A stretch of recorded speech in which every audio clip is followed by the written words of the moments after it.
대표님께서 주시는 아이디어로 만든 회사가 엄청 크게 성장하는 경우가 꽤 그렇죠. 있잖아요. 네. 그 아이템을 제안해 주시는 그 비법은 뭐예요? 관심을 가지고 계속 보고.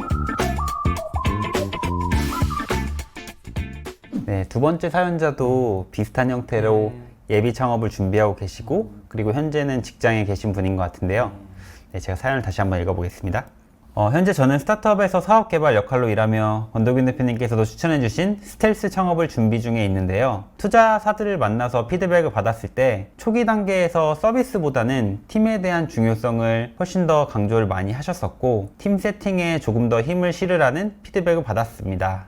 현재 프로덕트 역시 몇 번의 팀원 교체를 통해 만들어진 결과물이기도 한데요. 팀원을 확실하게 먼저 세팅을 하고 프로덕트를 만드는 것이 좋을지 아니면 일단 인원이 조금씩 바뀌더라도 어떻게든 프로덕트를 완성시키고 그 이후에 팀원을 찾는 것이 좋을지 그리고 이때 좋은 팀원분들을 어디서 찾으면 좋을지에 대해서 고민과 어려움이 많은 상황입니다. 현재 함께 프로덕트를 만들고 있는 팀원분들의 경우도 모두 블라인드나 스타트업 팀 매칭 서비스 등을 통해서 모집한 분들인데요. 아직은 사이드 프로젝트 형태로 진행을 하고 있고 이분들 역시 실제 창업을 진행할 때 풀타임으로 조인을 하실지에 대해서 물음표입니다. 지금 상황에서 어떤 것부터 해결하면 좋을지 앞으로 어떻게 방향성을 잡으면 좋을지에 대해서 좋은 조언을 얻고 싶어서 이렇게 창업 상담소에 신청을 하게 되었습니다. 잘하셨습니다. 정리를 간단하게 해보면은 서비스부터 먼저 만들어내는 것이 좋을지 아니면은 더 단단한 팀을 만드는 것이 좋을지 이게 핵심적인 고민 부분이신 것 같아요. 이분의 목표가 투자 유치인 것 같아요. 사업의 출발점은 사실 투자가 아니고 사업의 목표도 투자가 아니죠. 사업의 목표는 고객의 근거 있는 확연한 반응이에요. 우리가 팀을 만드는 이유도 그 같이 협력해서 고객의 확연한 반응을 얻기 위해서 팀원이 필요한 거죠. 또 프로덕트가 필요한 이유도 투자받기 위해서가 아니고 그걸로 시장을 테스트해서 고객의 확연한 반응을 얻어내기 위해서였거든요. 그게 없는데 누가 투자해 준다 그러면 창업하면 안 되죠. 돈 있다고 사업이 다 잘 되는 건 아니기 때문에. 그렇죠. 저한테도 사실 비슷한 질문을 많이 해주시거든요. 어떻게 하면 투자를 받을 수 있냐? 프라이머는 투자하는 데 있어서 뭐를 가장 중요시 여기냐? 근데 사실 일반적인 정석은 내가 이런 걸 만들었는데 고객들이 이걸 엄청나게 좋아해요. 그래서 이거를 더 많이 생산하고 더 확장을 해야 돼요. 근데 그렇게 하려면은 돈이 필요하고 사람들이 많이 필요해서 투자가 필요해요. 라는 과정이 일반적인 정석이잖아요. 근데 사실 그 거꾸로 가는 부분이 있는 것 같아요. 돈이 있으면 내가 프로덕트를 만들어서 마케팅해서 고객을 모을 수 있다. 네. 근데 사실은 고객이 있어야 돈이 필요한 게 되는 거죠. 그렇죠. 네. 그래서 사실은 먼저 실행해서 무언가를 발견해내고 그렇죠. 이제 고객들의 반응을 찾아내는 것이 사실 팀이나 서비스를 만드는 것보다 프로덕트가 필요한 거죠. 그렇죠. 그걸 위해서. 예. 그래서 스텔스 창업이 왜 필요하냐면 회사를 그만두기 두려워서 지금 안 그만둔 채로 뭔가 하기 위해서 하는 게 아니라 고객의 그 반응을 회사를 그만두기 전에도 얼마든지 확인할 수 있기 때문에 자기 가설을 검증하기 위해서 스텔스 모드로 이제 창업을 하라고 권하고 또 해야 되는 거죠. 사실 고객의 반응을 확인하는 데까지는 엄청난 앱이나 이런 것들이 필요하지 않고 뭐 네이버 밴드, 뭐 카카오톡 아니면은 뭐 카페 이런 것들로도 충분히 검증하고 판단할 수 있잖아요. 이게 정말 유저들이 원하는 것인지. 당근마켓이 그렇게 시작했어요. 뭐 프로덕트를 만들긴 했지만 제일 처음 시작한 게 판교에 장터를 열어서 이제 중고 물품 팔고 또 가입하면 그 선풍기 나눠주고 그렇게 했잖아요. 그죠? 그렇죠. 네. 그래서 여기 이제 연계된 질문이기도 한데 이제 사업을 시작하려고 하는데 개발자를 먼저 구해야 되나? 라는 질문도 이 프레임 안에서 보면은 그게 중요한 게 아닌 거죠. 그렇죠. 네. 이 질문하신 분도 뭐 팀이 중요하냐, 뭐 팀을 어떻게 세팅해야 되냐 질문이 그 랜딩 페이지를 만들거나 이런 그 고객 가설을 확인하는데 꼭 필요하면 팀이 필요하겠죠. 근데 사실은 어떻게 보면 그 내가 생각하는 아이디어의 그 가설을 검증하는 데는 개발자도 필요 없고 팀이 필요 없을 수도 있다. 오히려 그렇게 해서 고객의 확연한 반응이 있으면 팀을 구성하기도 훨씬 좋을 거예요. 뭐 이게 지금 잘 돌아가. 그러면 너도 나도 조인하고 싶어. 안 달라져. 그렇죠. 그래서 이게 먼저다라는 걸 우리가 알 필요가 있다. 그 팀을 구성하는 데 있어서도 말씀하신 것처럼 팀을 보는 지원자의 입장에서 내가 빨리 여기 안 타면은 날아가 버릴 것 같은 그런 느낌이 날 때 이 갑을 관계가 바뀌잖아요. 모든 팀 빌딩, 서비스 투자의 시작은 고객들의 반응과 그 고객들 반응이 보여주는 비전, 그 비전을 보고 사람들이 모이는 거지, 그냥 높은 연봉 뭐 이런 꼬셔서 이걸 팀을 빌딩할 수는 없죠. 사람들이 왜 조인 안 하냐 하면 비전이 약하기 때문인 거거든요. 물론 뭐 핏도 안 맞을 수도 있지만. 그러면은 이제 고객들의 반응 이외에 저와 백이용 대표님, 이기아 파트너님이랑 같이 투자 의사결정을 할 때 추가적으로 더 눈여겨보는 부분이 있나요? 뭐 예를 들어 구성원의 역량이나 산업 경험, 뭐 열정과 끈기 이런 부분들 어떤 것을 좀 중시 여기세요? 팀이 되게 중요하다고 생각하죠. 우리 다 그렇게 동의하듯이. 왜냐면 스타트업은 볼 게 별로 없거든요. 그냥 비전하고 그냥 고객의 약간의 반응과 그 다음에 남는 게 팀원들밖에 없죠. 팀원들이 이제 이 불확실한 세계를 헤쳐나가서 해낼 수 있는 사람들인가, 역량을 가진 사람들인가. 한편으로는 역량이 되게 중요하죠. 또 한편으로는 끈기도 중요하죠. 이걸 끈기 있게 밀어붙일 수 있는 사람도 중요하죠. 우리 노태준 파트너는 뭘 많이 보나요? 사람, 팀을 볼 때? 저는 요즘에 좀 바뀌는 것 같아요. 원래는 이 팀과 창업자가 얼마나 똑똑한지를 많이 봤었었는데 사실 똑똑한 사람과 이제 조금 덜 똑똑한 사람이 있다고 했을 때 성공률이 뭐 크게 차이가 나지 않을 수 있잖아요. 근데 이거를 포기하지 않고 계속 도전하는 팀이 더 무서운 것 같더라고요. 결국은 1년 반 하는 이 단기 경주가 아니라 이 사업은 굉장히 오래 지속하는 이런 마라톤이잖아요. 그런 상황에서 이 팀이 포기하지 않고 계속 도전하는 모습들을 보는 것이 이제 투자하는 사람으로서도 뿌듯하고 성공률도 훨씬 더 높아지지 않나, 장기적으로는. 맞습니다. 사업은 장거리 경주라고 저도 자주 얘기했는데요. 우리 사업의 이렇게 긴 마라톤에서는 아무것도 아니기 때문에 그런 똑똑하냐 아니냐보다는 오히려 정말 심지가 굳고 오랫동안 끈기 있게 그 일을 해낼 수 있느냐도 중요한 것 같습니다. 좀 더 용기를 얻을 수 있으면 좋겠고, 저는 창업을 도전하는 것에 저희가 약간이라도 도움이 될 수 있으면 참 좋을 것 같습니다. 이제 직장 다니면서 이제 그 스텔스 모드로 이런저런 사이드 프로젝트들 시도해보면 참 좋을 것 같으네요. 네, 새로운 질문자님의 이야기인데요.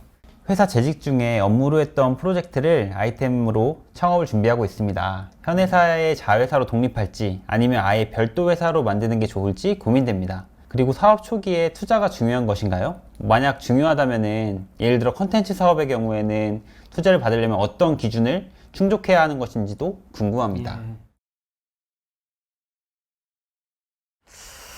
이거는 사실 답하기가 네. 그래서 좀 재직 중 했던 프로젝트를 아이템으로 창업을 준비 중이라는 게 네. 이게 답을 하기가 네. 좀 민감한 주제 같아요. 경영금지 이런 것들이 걸릴 수 있으니까요. 이제 그 회사에서 하던 일을 가지고 나오는데 나 혼자 내 회사를 만들 건가? 그럼 그 회사가 소송 걸 수도 있잖아요. 그럴 수 있죠. 예. 그래서 이제 고민이 아마 그 현 회사의 자회사로 만드는 걸 이제 같이 고려하는 거 같아요. 이건 좀 사실 아주 예민한 주제인데요. 저는 창업한다면 맨 땅에서 하더라도 순수하게 100% 공동 창업자의 회사로 만들어야 된다. 그러니까 내가 혼자 창업한다면 100% 내 회사로 만들어야 된다. 거기서 출발하는 거를 권하고 싶어요. 기존 회사랑 자회사를 만들면 투자자들이 과연 투자해 줄까? 그런 생각이. 저희는 잘 안 하죠. 예. 모 회사가 있는 회사는 그럼 모 회사가 계속 돈을 대면서 모 회사의 하나의 사업부로서 사업을 계속 하는 게 맞죠.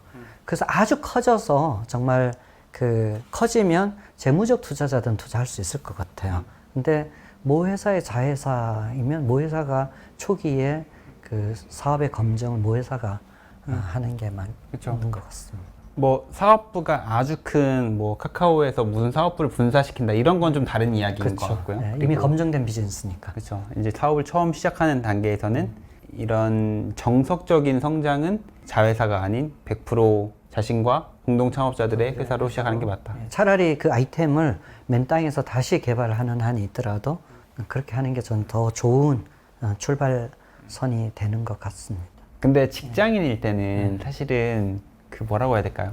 회사에 좀 도움이 되고 싶다라는 그 느낌이 있고 그 뭔가 이걸 내가 하는 게 좀 배신인 것 같다는 느낌이 있어서 이런 것들을 생각하시는 분들이 많은 것 같아요. 이제 회사에 미안하죠. 그래서 미안한 마음과 지분을 주는 것은 다른 문제죠. 미안한 마음은 미안한 자로 있어야 되는 거죠. 네네. 근데 회사 아이템을 갖고 나오는 게 불법이면 하지 말아야 되는 거죠.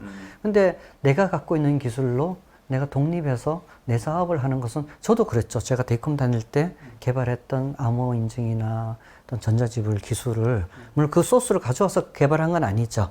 나와서 맨 땅에서 다시 내가 처음부터 개발을 했지만 데이컴 큰 회사니까 미안하다기보다도 데이컴에 지금도 아주 감사해요. 데이컴 덕분에 내가 이런 기술을 가졌으니까 회사는 최고의 창업 산업학교니까 사실 여기서 했던 프로젝트로 내가 독립해서 내 회사를 만드는 거는 절대로 그게 도덕적으로 문제되는 건 아니다.